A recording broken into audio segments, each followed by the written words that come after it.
I really want you to put yourself in a very specific, just a very terrifying scenario right now. Okay, set the scene for us. Right, so it is November 10th, 1975. You are way out in the middle of Lake Superior, and it is a pitch black night. And when we say pitch black on the Great Lakes, it's absolute. Exactly. I mean, an overwhelming, suffocating absence of light, the kind of darkness where the sky and the freezing, churning water are just, completely indistinguishable from one another. You literally cannot see your hand in front of your face. Yeah, and on top of that, you have hurricane-force winds. We are talking gusts hitting 90 miles per hour, just screaming over this inland sea. The noise alone would be deafening. Oh, absolutely. The air temperature is plummeting. The water itself is a lethal 40 degrees. And out there in this freezing, turbulent void is a leviathan of mid-century steel. The SS Edmund Fitzgerald. Yes. 729 feet long, a staggering 14,000 tons of ship carrying 26,000 tons of iron ore. It's basically a floating skyscraper. Right. And on this night, in the middle of this screaming, violent tempest, that massive, seemingly invincible floating fortress simply vanishes. Just gone. It disappears into the freezing depths without a single cry for help. It is a scenario that genuinely defies our modern expectations of maritime safety. I mean, especially communication. Totally. You'd think there'd be some warning. Right, because you look at a ship of that staggering magnitude, equipped with 2 independent radar systems, industrial-grade radios, manned by a highly decorated veteran crew. You expect certain protocols to be followed. Like distress calls or something. Exactly. You expect flares to pierce the darkness. You expect a frantic SOS broadcast over the emergency channels. You definitely expect the deployment of lifeboats. But there's just nothing. Nothing. The historical record shows absolutely none of that. What we have is a sudden, just a catastrophic silence. And that silence is exactly what we are going to explore today. We are taking a deep dive into one of the most terrifying, totally unsolved maritime mysteries of the 20th century. It really is a real-life horror story. It is. And our mission today isn't just to recount a dry historical timeline or, read from an old maritime manifest. We are approaching this through the lens of a horror documentary. Because the reality of what happened out there is scarier than fiction. Exactly. We are drawing on the original Coast Guard Marine Board of Investigation reports, National Transportation Safety Board computer models, deepwater submersible surveys, and the chilling firsthand accounts from the men who were out there in the storm alongside her. The eyewitness testimony is really where the dread sets in. Yeah, we are going to unpack a nightmare of extreme isolation, of systemic human hubris, and frankly, the unfathomable, brutal power of nature. To fully grasp the stakes of this deep dive, you really have to understand the specific hostility of the environment. Lake Superior is no joke. It isn't. The Great Lakes are frequently misunderstood by those who haven't sailed them. People think, oh, it's a lake. Right, they picture like a calm little pond for water skiing. Exactly. But these are not just large bodies of fresh water. They are vast inland seas with their own highly localized weather system. And they get nasty. Very. They generate storms that frequently rival Atlantic hurricanes in their sheer ferocity. Wow. Yeah, and mariners who dedicate their lives to sailing these specific waters speak of a deadly seasonal meteorological phenomenon. They call it the Witch of November. The Witch of November. Just the name gives me chills. It's fitting, honestly. This is the perilous window in late autumn when the relatively warm waters of the lakes, which have been absorbing heat all summer, suddenly collide with brutal, freezing Arctic air sweeping down from the Canadian tundra. So it's like a massive atmospheric collision. Precisely. That violent atmospheric collision breeds tempests of just unimaginable destructive capability. And Lake Superior is the deepest, the coldest, and really the most unforgiving theater for those tempests, right? Absolutely. It's the apex predator of the Great Lakes. There's a very grim old maritime saying about Superior. They say she is a freshwater ocean that never gives up her dead. Which is a chillingly accurate biological fact. Right, because the water at the bottom of the lake is so profoundly frigid year-round, hovering just above freezing bacterial action is essentially slowed to a halt. It acts like a giant refrigerator. It does. The lake doesn't just drown its victims, it preserves the tragedy perfectly in the dark. So I want you to hold on to that mental image as we talk today. It's a terrifying thought. Imagine being trapped on a massive, groaning metal island in the pitch dark. You are completely blind to the horizon. Just totally isolated. Right, but you can feel the deck, heaving beneath your boots. You can hear the thousands of tons of steel screaming under torsional stress. And, somewhere out there in the blackness, 40-foot walls of water are hunting you down. And crashing onto the deck with the physical weight of concrete? Just horrifying. The psychological weight of that situation is staggering. But before we can truly grasp the physical horror of her destruction in 1975, we really have to rewind the timeline a bit. Back to the beginning. Right. Back to 1957.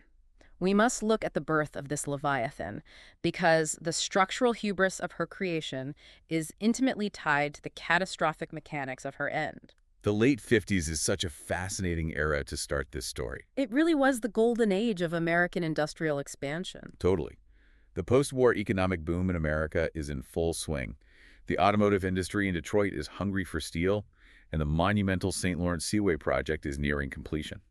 Which was a massive deal, preparing to open the Great Lakes directly to the Atlantic Ocean. Exactly. So in the midst of this industrial frenzy, the Northwestern Mutual Life Insurance Company of Milwaukee decides, hey, we need to diversify our massive portfolio. Let's get into the shipping game. Right. They contract Great Lakes Engineering Works in River Rouge, Michigan, to build them a freighter.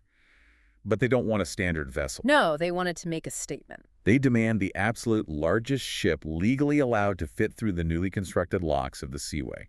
They demanded an absolute titan of industry. The final cost of construction was roughly $8.4 million. Which is a fortune back then. Oh, it translates to nearly $100 million today. And when she was completed, her dimensions were just staggering. What were the final measurements? She was 729 feet long, 75 feet wide, and had a typical draft, which is the distance from the waterline to the bottom of the hull of 25 feet. That is massive. She was immediately dubbed the undisputed Queen of the Lakes.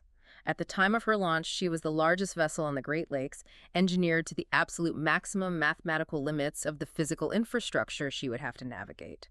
But what strikes me as so bizarre about this ship is the stark contrast between her purpose and her presentation. The luxury aspect. Yes, she was a working iron ore freighter. This is a ship designed to haul dirt, essentially. Specifically, taconite pellets. Right. And for those unfamiliar, taconite is a low-grade iron ore that is mined, crushed, and rolled with clay into these little marble-sized balls. It is incredibly heavy, incredibly dirty cargo. Exactly. But if you walked inside the forward deckhouse of the Fitzgerald, you would think you had accidentally boarded a luxury ocean liner. It was opulent. They had deep shag carpets, intricately tiled bathrooms, plush leather furniture. Lavish, ornate guest staterooms with air conditioning, which was a huge luxury at the time. Yeah, the wives of the officers and corporate VIPs from the insurance company frequently sailed on her purely as a luxury vacation. Just cruising alongside 26,000 tons of rock. Right. They would have fancy candlelit dinners in a dedicated guest dining room, while literal tons of dirt sat just on the other side of the bulkhead. You know, the juxtaposition of that luxury really masked a very utilitarian and, frankly, precarious architectural reality. How so? Well, breaking down the ship's architecture is vital for understanding the disaster dynamics later.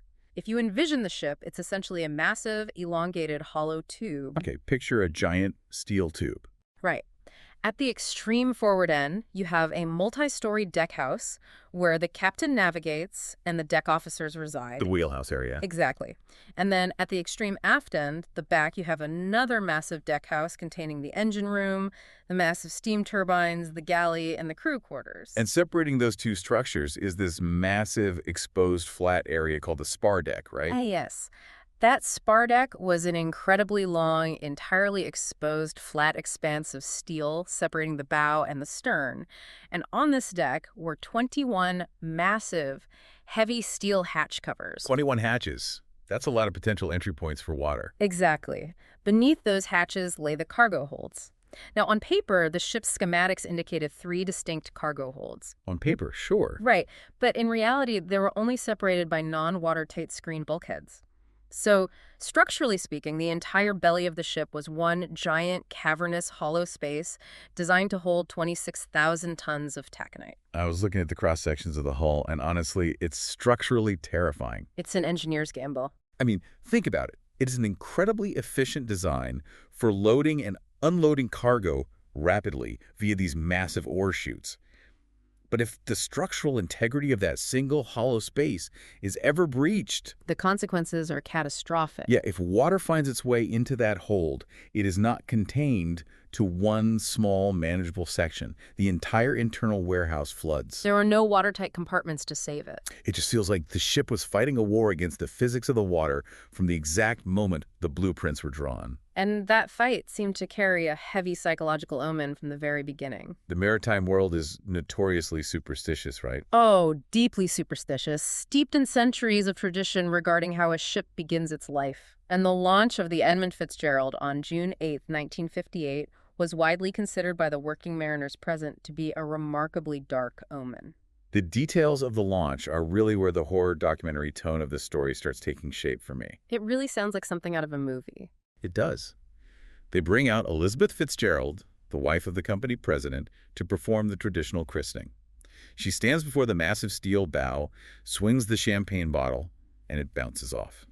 It doesn't break. No, it doesn't break. She swings it a second time, it bounces off again. Oh, man. It took 3 agonizing, highly public tries to finally shatter the bottle. And to any seasoned sailor, a bottle refusing to break is a glaring, ominous red flag regarding the ship's fate. It's like the ship is cursed from second one. It really felt that way. And the unnerving events of that day compounded rapidly. What else happened? When the massive hull was finally released from the slipway, it slid sideways into the water of the River Rouge. Okay, so sideways launch. That's pretty standard for the lakes, right? It is, but she displaced such a colossal volume of water so rapidly that it generated a localized tidal wave. A tidal wave. Yes, this violent displacement wave completely swamped the cheering crowds standing on the docks. The sheer force of the water actually caused one of the wooden spectator grandstands to collapse.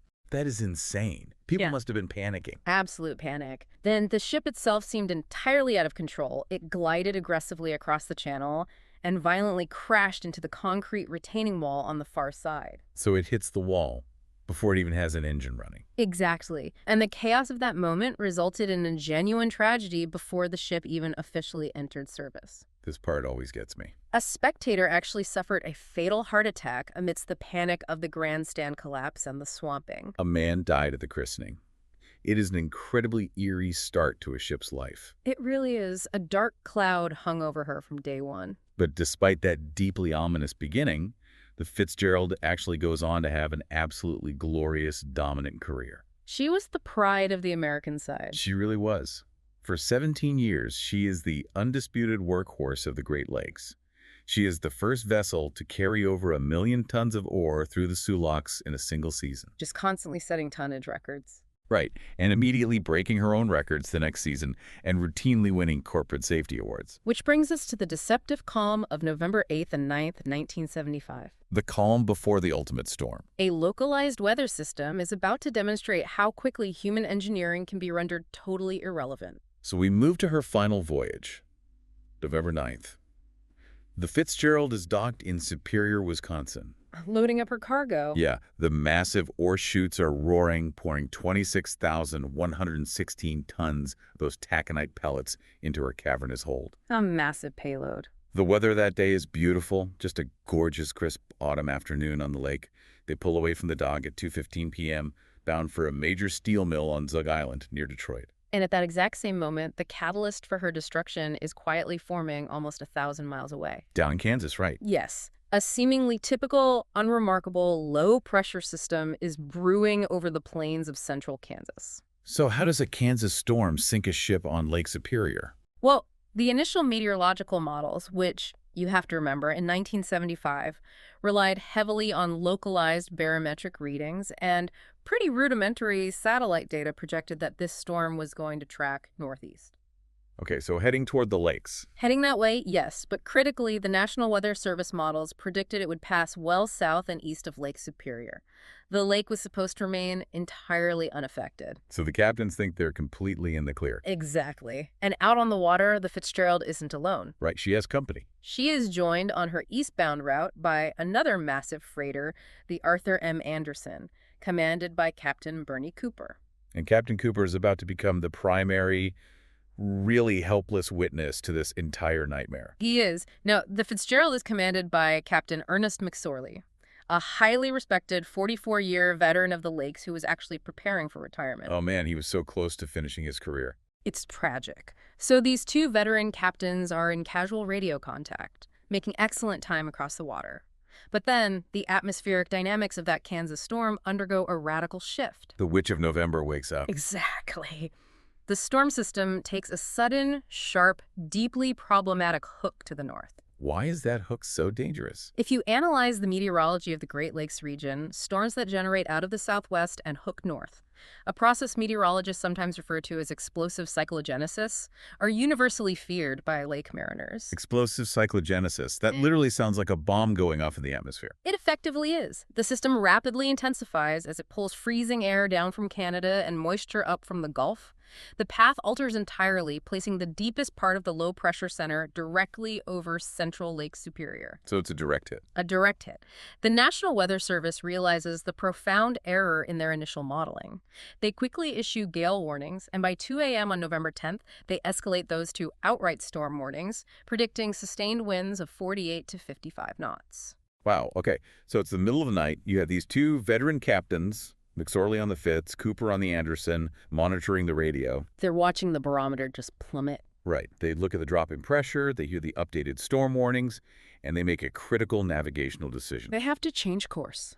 Typically, ships taking taconite to Detroit utilize the southern route across Superior. It is the most direct line, but it leaves ships highly exposed to open weather. There's nowhere to hide down there. Exactly. So they agree over the radio to abandon the standard southern route.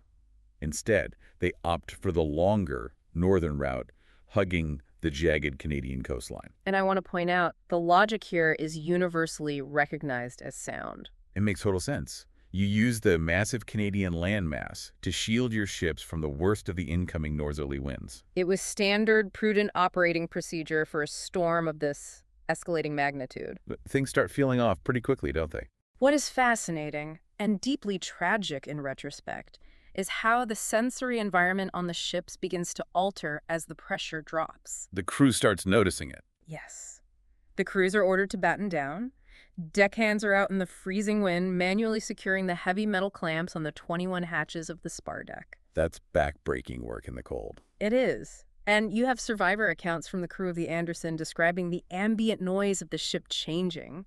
The wind begins to scream through the steel rigging, the radio antennas, and the wire ropes. I read one quote where a sailor chillingly described the noise as, and this sticks with me, he said, "The wind in the wires made a tattletale sound." It's an incredibly evocative description. The creeping dread of that sensory shift is just awful. Yeah. You are trapped on this massive metal structure surrounded by black water, and you can physically feel the atmospheric pressure dropping in your own ears. You know something massive is coming. You can hear the pitch of the wind changing, like it's hunting you down. By the early afternoon of November 10th, the decision to go north, which seems so analytically sound at 2 a.m., suddenly turns the lake into an inescapable death trap.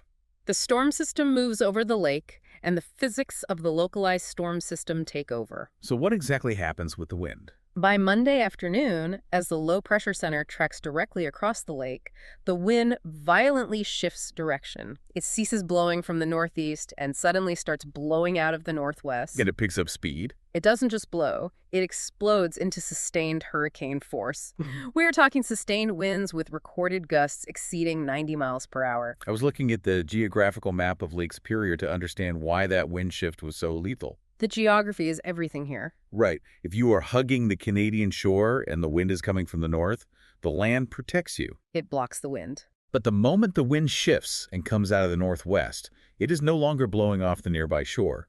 It is suddenly traveling down the entire, uninterrupted longitudinal axis of the lake. Yes, that is over 150 miles of completely open, freezing water. Just a massive runway for the wind. That geographical reality creates a terrifying meteorological condition known as fetch. Fetch. Explain how that works for us. Fetch is the maximum distance of open water over which wind blows in a single direction without encountering any physical obstacle. So no islands, no peninsulas to break it up. Exactly. That immense 150-mile fesh allowed the hurricane-force winds to transfer a colossal amount of kinetic energy directly into the water, generating monstrous, continuously building wave trains. The Canadian landmass no longer offered any aerodynamic shadow whatsoever. None. The waves rapidly built to 25 feet, with mathematical models and eyewitness accounts later putting peak rogue waves well over 40 feet. The height of those waves is terrifying. But I think there is a crucial difference between how an ocean handles a storm and how a comparatively shallow inland lake handles it, isn't there? Oh, it is fundamentally different. And it comes down to fluid dynamics, specifically wave frequency. Wave frequency, meaning the time period between the wave crests. Yes. On the deep, vast ocean, colossal waves have a very long wavelength. A 700-foot ship can ride up the long face of one swell, crest it, and gently slide down into the trough, Giving the vessel ample time to shed water and recover its buoyancy before the next wave arrives. Precisely. But Lake Superior is geographically constrained and relatively shallow compared to the ocean. So the waves are bunched together. The waves generated by that immense fesh have a much shorter frequency. They're significantly steeper, and they strike in incredibly rapid succession. If we think about it in terms of a physical fight, an ocean storm is throwing massive, heavy, but slow, spaced-out punches. Right. Big haymakers. The ship gets hit, but it has a moment to catch its breath. A Great Lakes storm, on the other hand, is delivering rapid-fire body blows. Right. Bam, bam, bam. That's a perfect analogy. The structural steel of the ship is just getting pummeled continuously. The bow dives into a wave, takes on massive water weight, and before it can physically rise back up, the next wave is already crashing down on top of it. And that continuous, rapid-fire loading of weight onto the hull is precisely what breaks ships. The vessel is constantly fighting to rise, but the rapid wave frequency keeps burying it. It's just relentless. To make matters worse, the Sault Ste. Marie locks, the vital gateway out of the lake at the eastern end, are completely shut down by the severity of the storm. So they can't escape the lake. No.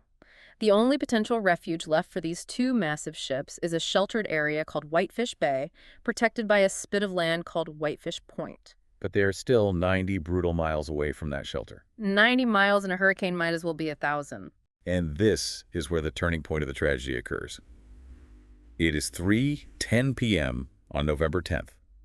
Captain McSorley on the Fitzgerald gets on the radio and calls Captain Cooper on the Anderson. The Anderson is trailing roughly 9 to 15 miles behind them at this point. Right. And McSorley delivers a damage report that signals the beginning of the end. This radio call is legendary in maritime history. He says, "Anderson, this is the Fitzgerald. I have sustained some topside damage. I have a fence rail laid down, 2 vents lost or damaged, and a starboard list. I'm checking down. Will you stay by me till I get to Whitefish?" The phrase checking down indicates he is reducing his engine RPMs to allow the Anderson to close the distance and catch up. He knows he's in trouble and wants someone close by. Exactly. But if you analyze the specific details of that damage report, the implications are deeply, deeply alarming. Let's break that down. A list means the ship has lost its natural equilibrium, right? Yes, it is permanently leaning to one side, in this case, the right side, the starboard side. Which means what, practically? This strongly indicates the ship is actively taking on water somewhere in its hull. The buoyancy is compromised. And then he mentions the vents lost. That detail almost certainly refers to the heavy steel mushroom vents that cap the ballast tanks. So if those are gone, there's just an open hole on the deck. Right. The waves are pouring thousands of gallons of water directly into the ship's lower cavities. But the detail about the fence rail laid down is the most perplexing and troubling piece of evidence to me. It's the one that structural engineers still debate. Because the physics required to lay down a heavy steel fence rail are immense. A wave crashing over the deck doesn't just neatly fold a steel rail flat against the deck. No, water bends things chaotically. It doesn't lay them down flat. Exactly. It points to something violently structural. It implies that the entire hull of the ship was twisting or bending under such extreme torsional stress that the heavy steel cables of the fence snapped and the stanchions collapsed. We will get into the specific theories on that structural failure later, but right now the narrative reality is that the ship is gravely wounded. She is bleeding out, metaphorically speaking. We are now tracing the minute-by-minute psychological horror of the final hours as the Fitzgerald loses her vital senses, one by one. The tactical situation deteriorates with terrifying speed, doesn't it? Rapidly. McSorley confirms over the radio to Cooper that both sets of his massive industrial bilge pumps are running at maximum capacity. These aren't just little water pumps. No, these pumps can move thousands of gallons a minute, but the water is pouring into the compromised ship as fast as the pumps can push it out. So it's a zero-sum game. They are in a desperate mechanical stalemate with the lake, and because of that starboard list, the ship is sitting lower in the water and leaning awkwardly, making her incredibly vulnerable to a phenomenon mariners call green water. The concept of green water is utterly chilling. It's the stuff of nightmares. When most people imagine rough seas, they picture white water. Sea foam spray splashing up over the bow and hitting the windshield. Like in the movies. Right. Green water means the waves are so massive and the ship is sitting so low that the waves are rolling completely over the deck unbroken. The deck of the ship is physically submerging beneath solid oceanic walls of water. And because fresh water weighs roughly 62.4 pounds per cubic foot, these waves are dropping thousands of tons of immense physical weight onto the hatches and the steel spine of the ship with every single rapid-fire strike. The auditory experience inside the ship would have been absolutely deafening. I can't even imagine. You'd hear the continuous agonizing groaning of the steel hull, the violent shuddering as the propellers occasionally crested out of the water, and the immense thud of green water striking the hatches. And then, as if it couldn't get worse, the storm completely blinds them. The visual deprivation starts. Heavy, localized snow squalls move over the lake, reducing visual visibility to absolute zero. They're operating in a total whiteout. You can't see the bow of your own ship from the wheelhouse. But far more catastrophically, something happens on the Fitzgerald. Perhaps the violent, continuous pounding of the waves against the forward deckhouse, or the intense harmonic vibration of the hull, and her primary radar array fails. A massive blow to their navigation. And shortly after, her secondary backup radar fails too. They are completely electronically and visually blind. Just sitting ducks. They cannot see out the thick glass windows because of the blizzard. They cannot see the electronic landscape of the lake because both radar arrays are dead. So picture this. They are a 700-foot ship loaded with 26,000 tons of rock, leaning heavily to the right, getting buried every few seconds by thousands of tons of solid green water, and they have absolutely no idea what is in front of them in the dark. The desperation in the wheelhouse must have been palpable. McSorley is desperately trying to tune his radio direction finder, right? Yes, to pick up the radio beacon from the lighthouse at Whitefish Point. And that beacon functions essentially like a lighthouse for radio instruments, allowing blind ships to triangulate their position. But the hurricane-force winds have completely knocked out the civilian power grid at Whitefish Point. Because of course they have. The lighthouse is operating on a weak, battery-powered backup signal, and the Fitzgerald is simply too far away through the storm interference to pick it up. So they possess no navigational guidance whatsoever. None. They are at the mercy of the Anderson behind them. The psychological terror of that specific moment is suffocating to me. I want you to imagine driving a massive, heavily loaded semi-truck down a winding, treacherous mountain pass. Okay. It is midnight. There's a blinding blizzard outside. Your windshield is shattered, and your headlights have completely shorted out. Terrifying. And your only method of steering this massive vehicle is a friend on a walkie-talkie who is driving a car 15 miles behind you, looking at you on a little radar screen, telling you when to turn the steering wheel. That is exactly the terrifying reality the Fitzgerald was facing. It's panic-inducing. So McSorley radios Cooper on the Anderson and says, "I have lost both radars. Can you provide me with radar plots till I reach Whitefish Bay?" And Captain Cooper immediately agrees. He does. So now the Anderson is watching the Fitzgerald as a glowing green blip on their own radar screen, verbally guiding this blinded, wounded giant through the worst storm of the decade over a crackling radio channel. But the tension is just escalating on the Fitzgerald. By 5:15 p.m., another freighter in the general area, the Avafors, overhears McSorley yelling on his radio. He doesn't realize his microphone transmit button is stuck in the depressed position, does he? Exactly. He is broadcasting his bridge audio without knowing it. He is screaming to his unseen crew, "Don't allow nobody on deck." It's too dangerous out there. Far too dangerous. He then tells the captain of the Avafors that his ship is taking heavy seas continuously over the deck and that it is the worst sea he has ever experienced in his life. The magnitude of that statement just cannot be overstated. No, it can't. This is a man who has sailed the Great Lakes through autumn storms for 44 years.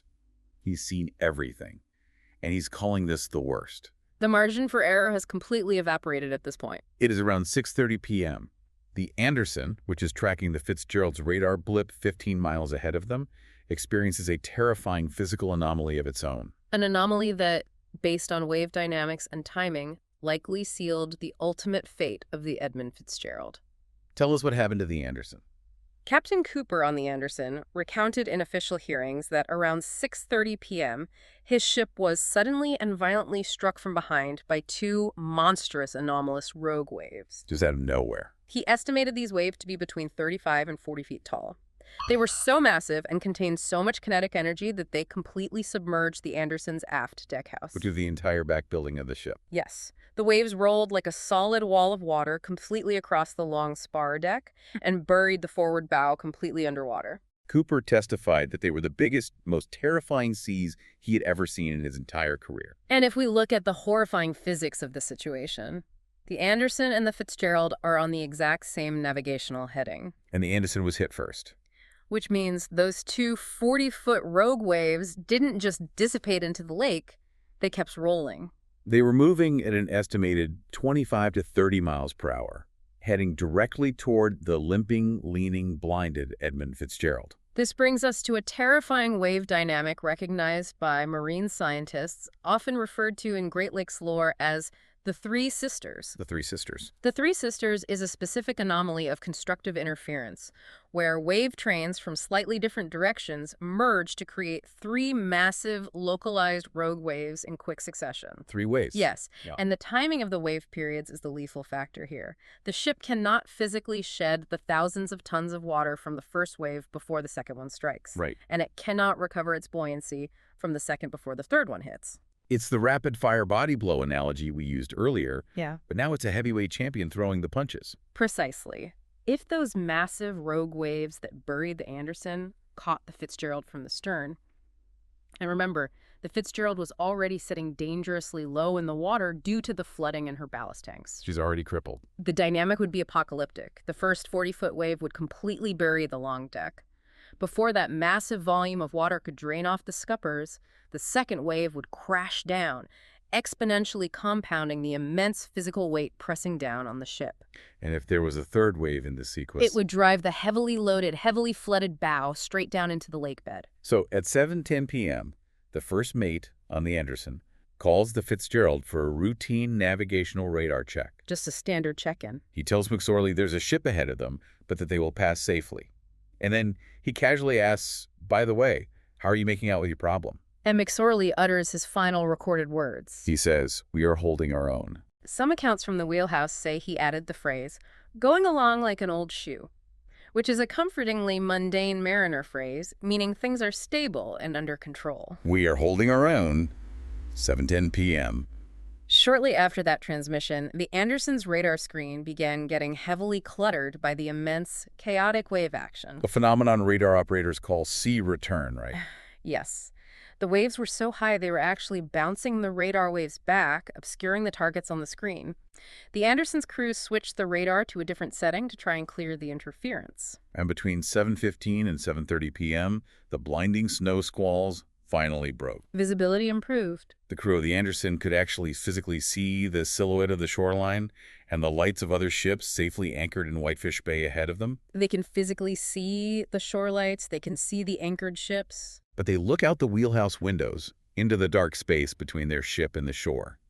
The exact, specific spot where the 729-foot Edmund Fitzgerald should be silhouetted against the ambient lights of the bay. And there is nothing. Just blackness and white-capped waves. They immediately check the radar screen.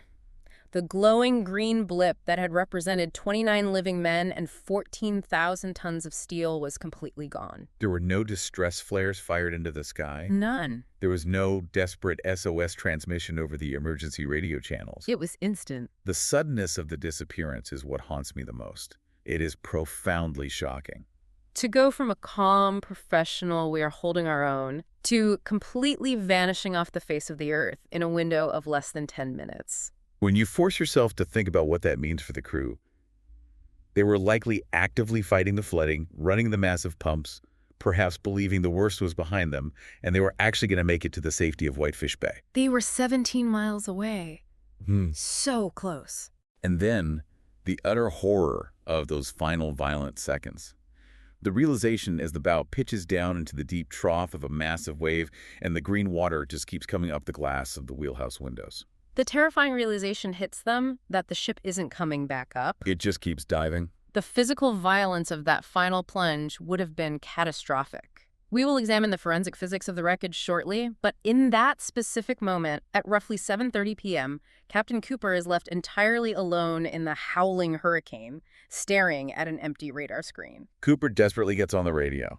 He is calling out to other ships in the vicinity, pleading to know if anyone still has the Fitz on their radar. Nothing. Total radio silence from the Fitzgerald. He calls the Coast Guard station in Sault Ste. Marie, and the response from the Coast Guard is chillingly, frustratingly inadequate. They are completely ill-equipped for a hurricane of this magnitude. They do not have large, storm-capable cutters immediately available. And incredibly, during the initial radio contact, the Coast Guard operator seems distracted because they are currently occupied looking for a missing 16-foot civilian motorboat. It requires a... And now, you have to execute a 180-degree turn. In a hurricane with 30-foot waves, turning a massive freighter is incredibly dangerous. Because for a terrifying minute, the ship is caught sideways in the trough of the waves, fully exposed to rolling over. One young crewman on the Anderson was so absolutely certain that turning back into the storm meant they were all going to die that he literally went below decks, recorded a last will and testament onto a cassette tape, sealed it in a plastic jug, and hid it deep in the ship's structure. That is how scared they were. The immense courage it took for Captain Cooper and his crew to turn that massive wheel back into the Tempest is monumental. Another anchored freighter, the William Clay IV, also voluntarily pulls its anchor, leaves the safety of the bay, and joins the Anderson in the search. The Coast Guard eventually manages to launch a helicopter and a fixed-wing aircraft into the violent sky. But the search operation is an exercise in agonizing futility. Captain Cooper later described the visual nightmare of the search from the air. The aircraft were dropping these yellowish illumination flares into the turbulent water, right? Yes. But because the waves were cresting at 30 to 40 feet high, the flares only illuminated the horrifying, cavernous troughs of the water. So if there was a desperate man in a life jacket or a raft at the bottom of a trough, you might spot them for a fleeting second. But if they were riding the crest of a wave, they were completely invisible in the dark. It was a chaotic, terrifying, blinding nightmare of an operation. And then comes the morning of November 11th. The Witch of November had passed. The atmospheric contrast was incredibly jarring. Eyewitnesses, including commercial fishermen who went out on their small boats to help search the debris field, described Lake Superior that morning as looking like a mill pond. It was glassy, calm, perfectly still, and bathed in bright sunlight. The profound silence after the immense violence. It is so eerie. The searchers find a massive oil slick pooling on the surface. They find some life rings, some broken oars, some shattered flotsam. And they find the Fitzgerald's 2 heavy steel lifeboats. But they are empty. Completely empty. And they are terribly, violently mangled. One of the lifeboats is literally ripped entirely in half. It looked like a giant physical hand had just grabbed the steel and torn it apart. The physical condition of those lifeboats was a crucial piece of early forensic evidence. What did it prove? It definitively proved that the crew never even had a chance to attempt to launch them. The boats had not been lowered into the water. They had been violently ripped from their davits, their heavy storage racks, by the sheer immense force of the ship plunging toward the bottom of the lake. The suddenness of the sinking was absolute. Shortly after the surface search concludes, the Navy flies over the area with an aircraft equipped with a magnetic anomaly detector designed to find submarines. The Navy finder. The massive steel hull creates a massive magnetic signature. She is sitting 530 feet deep at the bottom of Lake Superior, just 17 miles short of the safety of Whitefish Bay. Over the ensuing years, they send down remote-operated vehicles, submersibles, to photograph the wreckage. And what those cameras reveal sparks a fierce, deeply technical debate that has raged for nearly 50 years. Because the visual evidence of the ship is catastrophic. She is completely destroyed. She is broken into 2 massive, distinct pieces, sitting 170 feet apart in the deep mud of the lake bed. The forward section, the bow, is sitting completely upright, heavily battered, and plowed deep into the clay. But the stern section, the entire back half of the ship, is completely upside down. And the middle section, the immense 400-foot cargo hold is just utterly pulverized into a massive debris field of shredded, twisted steel and millions of taconite pellets. So how does that physical destruction happen? How does a 700-foot titan of industry end up shredded like a tin can in a matter of seconds? We are going to examine the competing theories here, because the maritime experts, the Coast Guard, and the structural engineers still don't completely agree. We are going to impartially analyze the mechanics behind each theory. Theory number 1, the 6-fathom shoal grounding. This theory revolves around navigation, bathymetry, and the violent hidden topography of the lake bed. Near the geographical area where the Fitzgerald reported her initial topside damage, there was a dangerous underwater reef called 6-fathom shoal, extending near Caribou Island. At the time in 1975, the official Canadian maritime navigation charts showed this shoal ending much further east than it actually did in reality. It was mapped incorrectly. Yes. It was discovered by a subsequent survey a year later that the dangerous rocky shoal actually extended a full mile further out into the active shipping lane. The mathematics of this theory are terrifying. A fathom is a measurement of 6 feet, so 6-fathom shoal is technically 36 feet deep. But the survey showed that parts of this hidden reef were mapped as shallow as 30 feet. The Fitzgerald, fully loaded with 26,000 tons of iron ore, naturally drafted 25 feet deep into the water. That means, under perfectly calm conditions, she only had 5 feet of clearance between the bottom of her steel hull and solid rock. Now introduce the fluid dynamics of a hurricane. If the Fitzgerald, blanded by the snow squalls and operating without radar, inadvertently sailed over that extended shoal, She would be rising and falling drastically in the deep troughs of the 30-foot waves.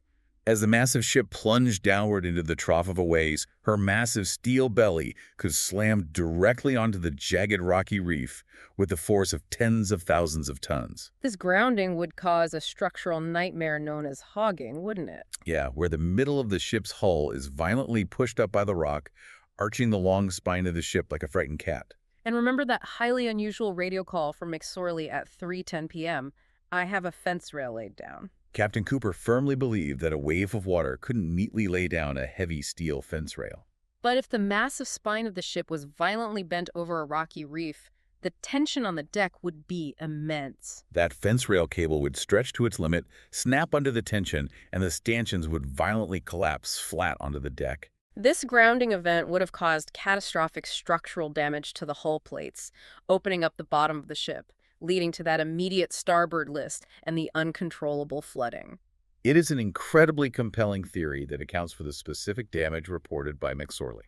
However, subsequent high-resolution sonar scans and deep submersible dives on 6-fathom shoal completely failed to find any definitive physical evidence of a grounding. No scrape marks on the reef. No massive transfers of hull paint, no gouges in the rock that would definitively prove a 14,000-ton ship struck it. While the absence of evidence doesn't mathematically rule it out entirely, it lacks the definitive smoking gun. Which brings us to the mechanics of theory number 2. Structural hull failure on the surface. The implications of this theory are equally chilling, but for different reasons. After the sinking, former crewmen who had previously sailed on the Fitzgerald came forward with deeply unsettling stories about the ship's structural integrity. Richard Orgel, a former crewman, wrote extensively about this. He noted that the ship was notoriously, terrifyingly flexible. Flexible steel is not something you want on a massive freighter. No. In heavy storms, he would walk down the long interior access tunnels alongside the cargo holds, and he described the ship bending and flexing so violently into the waves that the heavy white paint on the interior steel bulkheads was constantly cracking and flaking off like a snowstorm. The Fitzgerald was 17 years old at the time of her loss.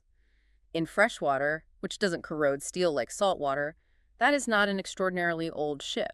But she had been driven incredibly hard by her corporate owners. She had consistently set records for carrying the heaviest possible cargoes. The structural failure theory posits that the continuous violent cycle of hogging and sagging, the bending of the hull over waves over 17 years, caused severe microscopic metal fatigue and stress fractures in the keel. On the night of November 10th, bearing 26,000 tons of iron ore and being relentlessly pummeled by rapid-fire 40-foot waves, the ship's weakened spine simply reached its ultimate breaking point. She didn't sink and hit the bottom to break in half. The theory suggests she violently snapped in half while still on the surface, instantly plunging the two halves into the depths. It's a terrifying possibility. But then we must examine theory number 3, which is the official conclusion of the United States Coast Guard report. And the engineering mechanics they proposed sparked absolute outrage. This is the unsealed hatch theory. Tell us what the Coast Guard claimed. The Coast Guard Marine Board of Investigation concluded that the Fitzgerald's heavy steel hatch covers, the 21 massive clamps covering the entire cargo hold, were not properly or fully sealed by the deck crew before the storm hit.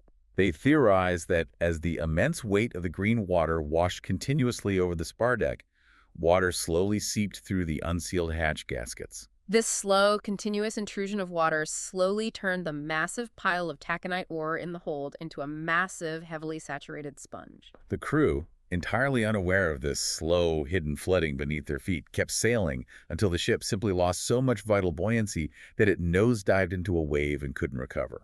The historical sources show this official conclusion caused absolute fury within the maritime community. And rightly so.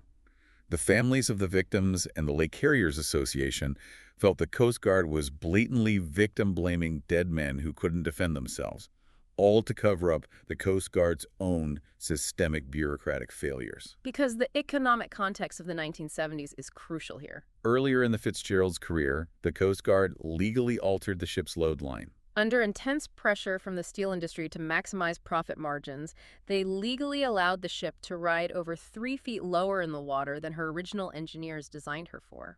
Just so she could carry an extra 4,000 tons of cargo per trip. Yes, the regulatory agencies actively reduced the legal freeboard, the crucial distance from the water line to the main deck. The hypocrisy is staggering. The regulatory authorities legally permitted this vessel to sit 3 feet deeper in the water, inherently making her drastically more vulnerable to massive waves and green water flooding. And then, when the ship inevitably sinks under the weight of a storm, they blame the deckhands for allegedly not tightening the clamps tight enough. It reeks of systemic institutional hubris. Furthermore, the physical evidence contradicts the Coast Guard. Later deepwater submarine dives to the wreck site specifically examined the hatch clamps. The ROV cameras showed that the heavy clamps were in fact securely fastened, largely disproving the Coast Guard's slow leak theory. The hatches didn't leak. The sheer kinetic force of the water likely buckled them inward at the end. Which leads us to the most scientifically supported explanation, combining wave dynamics with structural failure. Theory number 4, the rogue waves, synthesized with the NTSB computer models. The National Transportation Safety Board, disagreeing with the Coast Guard, ran extensive hydrodynamic computer simulations. They concluded that the sinking was not a gradual, slow flooding event, but rather a sudden, catastrophic, instantaneous dive. This loops perfectly back to the Three Sisters rogue waves we discussed earlier striking the Anderson. Precisely.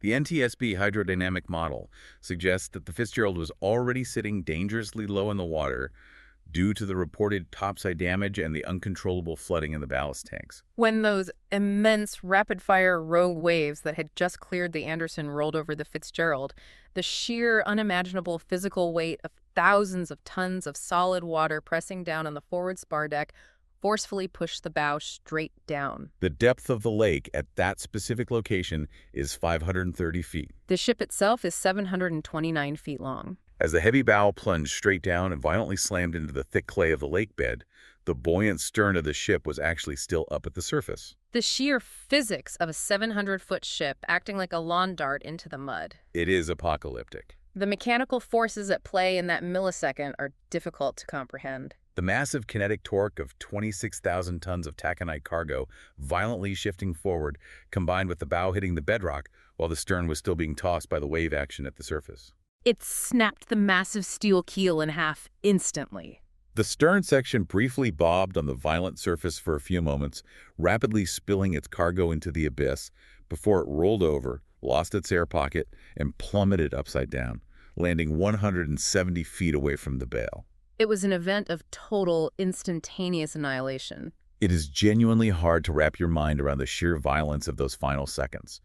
And as we transition from the cold, brutal mechanics of structural failure and wave dynamics, we must look at the haunting legacy and the human cost of this disaster. Because a wreck of this magnitude, disappearing so suddenly, inevitably breeds deep mythology. It absolutely does. And one of the most persistent, eerie, and widely discussed pieces of folklore surrounding the Edmund Fitzgerald is the legend of the ghost calls. The ghost calls. For months, and even extending into years after the ship went down, there were intense rumors circulating among commercial mariners operating on Lake Superior that their radios would occasionally pick up faint, broken SOS signals or distorted voice transmissions whose radio call signs perfectly matched the Fitzgerald. The psychological horror of that legend is incredibly chilling.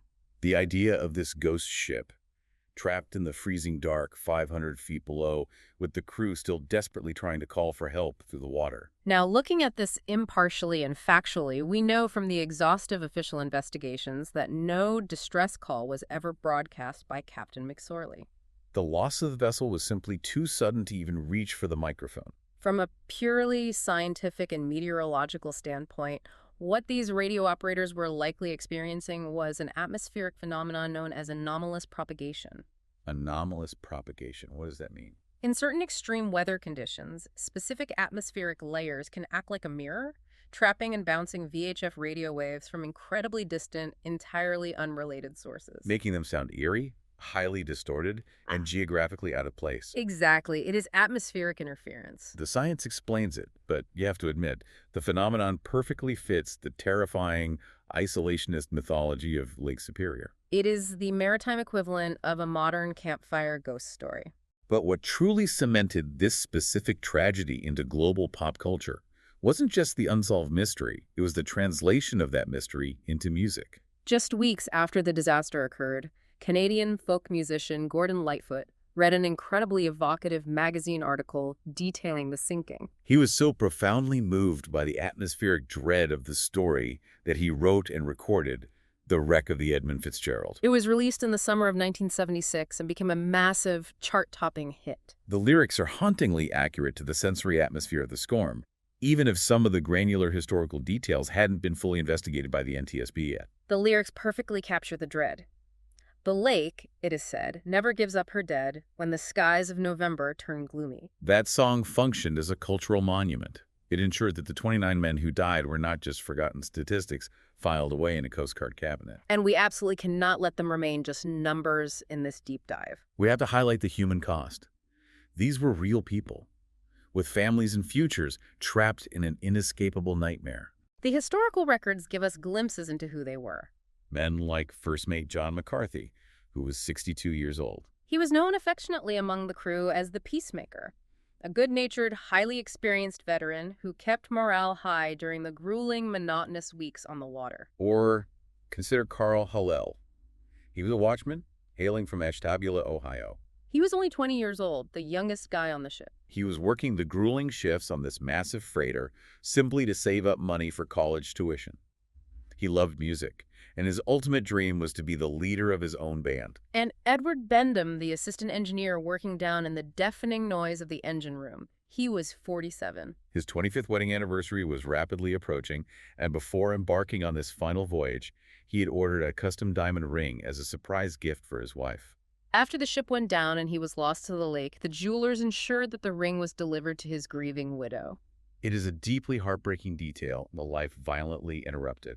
It is profoundly sad. In 1995, there was a major, highly publicized expedition authorized by the surviving families to the wreck site.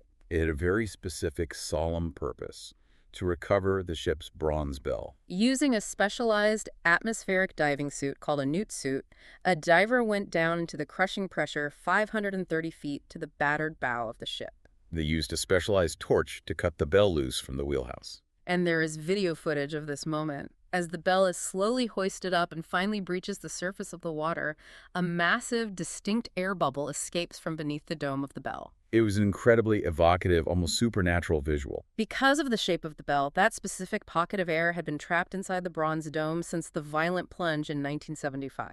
It was as if the ship was finally exhaling its last, held breath 20 years later upon reaching the surface. They brought the bell back to land, restored it, and held a beautiful memorial service at the historic Mariners Church in Detroit, and later a permanent installation at the Great Lakes Shipwreck Museum. They polished the bronze, and they rang it 29 times, once for every individual man lost. It provided a sense of beautiful, solemn closure to an otherwise chaotic, unresolved nightmare. The legacy of the Edmund Fitzgerald represents the ultimate, terrifying clash between the absolute limits of human engineering and the primal, uncompromising power of the natural world. But the sheer magnitude of the disaster did force systemic, permanent change. It drastically altered the culture and regulations of Great Lakes shipping forever. It completely shattered the toxic illusion of corporate invincibility. Captains no longer use bravado to push their way through November gales just to meet a steel mill's quota. The corporate culture shifted from push through the storm to get the cargo delivered to drop the anchor and wait it out. Because the logic is undeniable. If the Mighty Fitz, the Queen of the Lakes, could be snapped in half, anyone could. Regulatory agencies finally mandated that heavy survival suits be present in every single cabin. Advanced depth sounding equipment became standard issue. And crucially, there are now 57 automated weather buoys constantly transmitting data across Lake Superior, whereas on that terrifying night in 1975, there was not a single one to warn them of the wind shift. We learned critical, blood-soaked lessons from the tragedy, but the core physical mystery remains intact at the bottom of the lake. It is a complex puzzle permanently missing its final pieces, scattered in the freezing dark. And I want to leave you with a haunting image to ponder as we conclude. A final thought. The massive, shredded wreckage of the Edmund Fitzgerald sits right now in the absolute freezing, silent darkness, perfectly preserved by the cold, deep, fresh water. Untouched by time. Because the sole survivors were the men on the Anderson 15 miles away, we will never know exactly what happened inside that wheelhouse in those final 2 minutes. We will never definitively know if it was an uncharted reef, a sudden structural snap of fatigued steel, or the catastrophic weight of a 40-foot rogue wave. But I want you to think about the deeply unsettling fact that Captain McSorley and his crew did everything right. They weren't reckless. They collaboratively took the safer northern route. They battened down the heavy hatches. They ran their massive pumps. They maintained communication with the Anderson. They followed the book. And yet, despite doing everything by the book, despite wielding the peak of mid-century industrial engineering, the lake still swallowed a 700-foot steel giant in seconds. The water always wins. The next time you look out at a vast, dark body of water, ask yourself, how much of our safety is actually in our technological control? And how much is just the ocean temporarily allowing us to pass? That's a thought that will keep you up at night. Thank you for joining us on this deep dive.